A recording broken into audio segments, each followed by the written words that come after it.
somebody's hand too much. I'm reminded of a butterfly emerging from a chrysalis. It's having a really shitty time, and it's taxing its ability. And every now and then you see a butterfly that died in the process of trying to emerge. But if you take a number 11 exacto and you cut them free from the cocoon, they will never realize the struggle that is necessary to pump blood into the wings. If you help a butterfly out, it will live but never fly.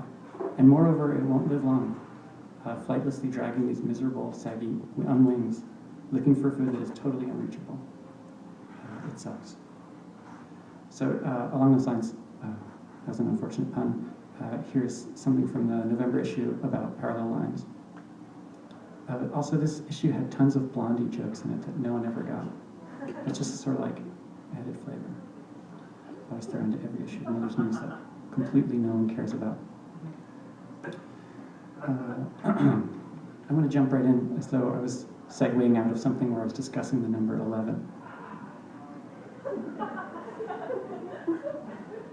11 is a great number. When I was a kid, I was obsessed with Segways, not those stupid scooters that hadn't been invented, but just people that could say, speaking of Rhonda, you heard about Rhonda, like that sort of thing. And I would try it out when I was a kid and be like, speaking of ice cream, I have a great idea about dinner, and that idea is ice cream. My parents would be like, we're not talking, no one said ice cream.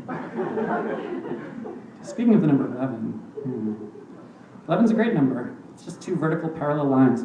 11 is the atomic number of sodium, which as sodium chloride is useful for bringing out flavors in food and preserving meat, and is used in animal bodies in opposition to potassium ions to build up an electrostatic charge on cell membranes, allowing transmission of nerve impulses when the charge is dissipated. Also, 11 is the number of dimensions in M theory, which seems like the only candidate for a complete theory of the universe. Remember when everyone was fighting over how many dimensions there were, and some people said 10 and some people said 11? Turns out there are 11. As for what the M stands for in M theory, it's a matter of personal taste.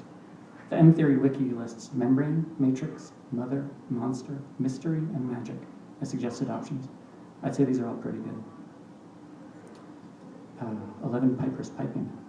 You know, they teach you in high school that parallel lines never meet, and while it may be helpful to think that way, this is not some Euclidean high school thought space. This is the world, and parallel lines meet at infinity. A good example of this is the two sides of a straight road going all the way as far as you can see, and meeting at a point that you can never reach. Or like two people with the same name living in the same town for a year and not meeting. Then thousands of years later, they're both dead and forgotten along with everyone they ever knew. In any event, infinity is a long ways away. It's the mathematically longest way away ever. So if you're on a line and you want to get to the next line, and you don't have enough time to get to infinity, the old fade away and radiate, you can always just turn and then turn again. It may seem heretical to get off your line, and it is, but it's a sort of strange leap/heresy that is secretly, the bread and butter of the universe.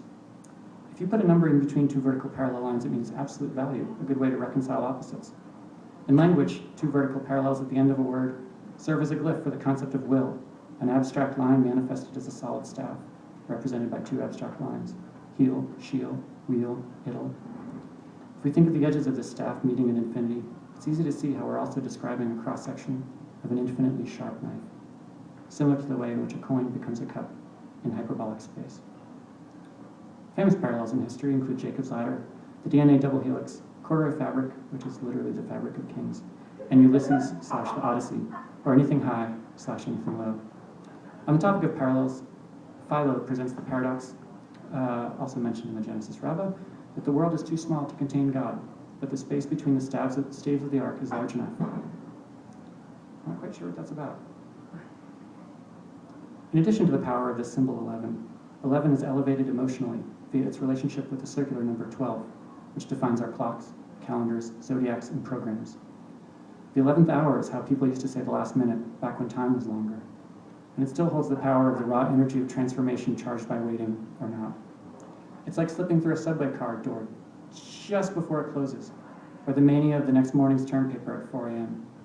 Things are just about to turn over, go, go, go, go, go, go, go, or hold your breath a second over this bridge and...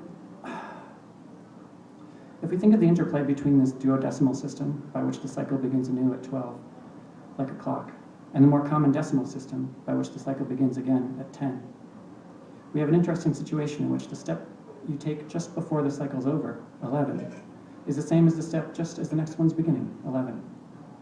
Did you ever have a friend, or is it you, who points out when it's 11:11 a.m. and or p.m., like that's some sort of special thing? They were right.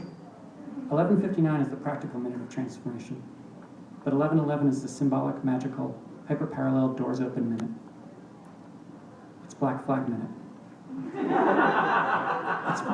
It's forever time. This is the first time. This is the last time. It's my only time, but it's only time. Time.